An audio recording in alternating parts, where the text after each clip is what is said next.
With Mario too busy go-karting to go about on one of his adventures, it falls to his age-old nemesis, Sonic, as well as Sonic's comrades, to hold up the platforming fort for the Nintendo Switch 2 launch. Happily for all involved, the Sonic game that is headlining Sega's initiatives for this launch is Sonic X Shadow Generations. Last year's enhanced remaster of one of the more beloved 3D Sonic games, alongside a special added dose of everyone's favorite ultimate life form in Shadow the Hedgehog. Sonic Generations was already a fairly good game, though it holds up less well today than it did at launch, but the addition of Shadow Generations, which can lay claim to being the best 3D Sonic entry this side of the adventure saga, really elevates the whole offering and provides platforming fans with a substantial and good entry in the genre right at the Switch 2's launch. Sonic X Shadow Generations launched last year on every system, including Nintendo's own Switch, which means it's a known quantity. The 2011 Sonic game, which was widely viewed as one of the best 3D entries in the series at the time of its release, paired with Shadow's first headlining adventure since the ill-fated Shadow the Hedgehog, are both available in this package. Compared to the Switch version, the Switch 2 version runs significantly better. The Switch version of Sonic and Shadow Generations ran at 1080p and 720p respectively, but more than the resolution, the big hit came via the frame rate, which only targeted 30 FPS. The Switch 2 release sees an improvement across the board. Sonic Generations now runs at a locked, blistering 60 frames per second, as a platformer, particularly a platformer about one of the speediest creatures alive, should. Of course, Sonic Generations is also a 14-year-old game, so running well on a brand new machine in 2025 isn't inherently surprising, although the improvement over the original Switch version is most definitely welcome. Rather, the point of interest here is Shadow Generations, which was already running worse on Switch than even Sonic Generations, and which, as a brand new 3D game, was more challenging on the hardware. With Shadow Generations 2, thankfully there are improvements. There's a performance mode that locks the frame rate to 60 frames per second, which is excellent and exactly what it should be. Although for those who prefer the image clarity and legibility that a higher resolution image can provide, there is a quality mode available as well, which bumps the resolution while locking the frame rate to 30 FPS.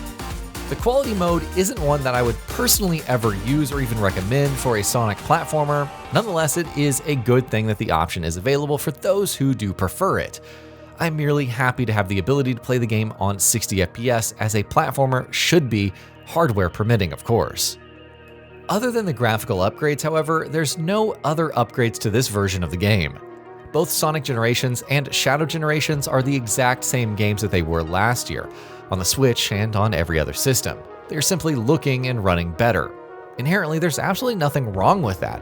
As I have repeatedly specified, Sonic Generations is still fairly good, even if it has lost its luster a little, and Shadow Generations is the best a 3D Sonic game has ever been in almost 2 decades. Both of those are excellent platformers, featuring strongly designed levels that lend themselves incredibly well to repeated playthroughs, as you try to find secrets or shortcuts, or even try to shave off time from your completion and bump you to a higher grade.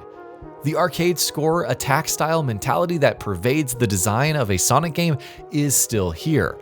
And with the level design and character movement both being as great as they are, continually replaying these levels comes almost naturally, without the game having to do anything to induce the player to do so.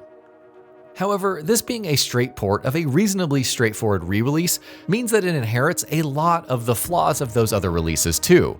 These are most evident with Sonic Generations, which suffers from feeling a bit too dated sometimes, particularly with some of its 2D classic Sonic levels, which can be almost too simplistic. Additionally, both Sonic and Shadow Generations suffer from a relatively uninteresting hub world, particularly compared to some of the series' own previous highlights in these areas. The story of Sonic Generations particularly is also far more streamlined and simplified than a lot of the Blue Blur's more popular adventures, which tend to have fairly elaborate and overwrought stories. Personally, as someone who doesn't particularly care about the storytelling in Sonic games, I don't mind a simpler story that stays out of the way. But I also recognize that within the Sonic fanbase there is a huge cadre of fans that do care about the story and mythos of the franchise. For them, Sonic Generations may still prove to be disappointing on this front.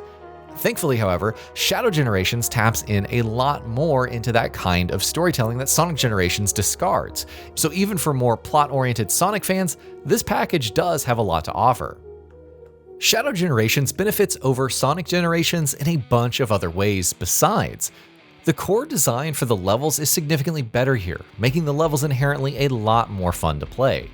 Shadow also feels better to control on a base level, with the added Doom powers that he slowly unlocks over the course of the campaign further adding to his moveset, and surprisingly enough, doing so without interrupting the flow or pacing of the levels or encounters. Shadow Generations also obviously has a great soundtrack, though this is an area where Sonic Generations is no slouch either, because what Sonic game has ever truly disappointed when it comes to the music? Well, none of them, and it isn't about to start here.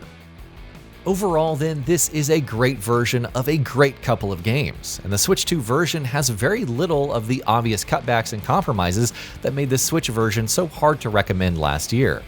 Sonic X Shadow Generations on the Switch 2 can stand side by side with the PlayStation and Xbox versions of the game, though as should be obvious, it's running at lower settings than those builds of the games do. If you are a Nintendo owner who hasn't played through this already or doesn't own it on Switch, and you have a hankering for a good platformer, this is an easy recommended purchase. If, however, you did own the Switch version of the game already, the calculus becomes a lot more complicated. You see, Sega in their infinite wisdom are not allowing Switch 1 owners to upgrade their existing copies of the game. Unlike so many of the other first and third party games, Sonic X Shadow Generations on Switch cannot be upgraded to the Switch 2 version for free or even for an upgrade fee.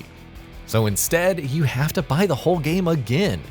Doing so does allow you to import your Switch save over to the Switch 2, so you at least don't have to start over, but it's extremely disappointing that there's not even an option for a paid upgrade being offered. That unnecessary sour note in how the release has been handled aside, however, anyone who does get Sonic X Shadow Generations is in for a treat, with a surprisingly great new game in the guise of Shadow and a beloved fan favorite that manages to hold up mostly well in Sonic.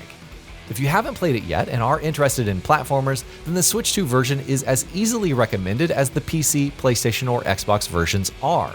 If you do already own the game on the Switch itself, it's a lot harder to recommend you having to buy the same game again. Whatever the situation may be, however, don't let the pricing decisions take away from the ultimate takeaway. Sonic X Shadow Generations is good. And with the Switch 2 version bringing the performance and visuals of the game back in line with the other versions, this is the best version of the best batch of Sonic games available to Nintendo players. And that'll be about it for this one. If you guys like what we're doing at Gaming Bolt, please consider subscribing to our channel, and I'll see you guys on the next video.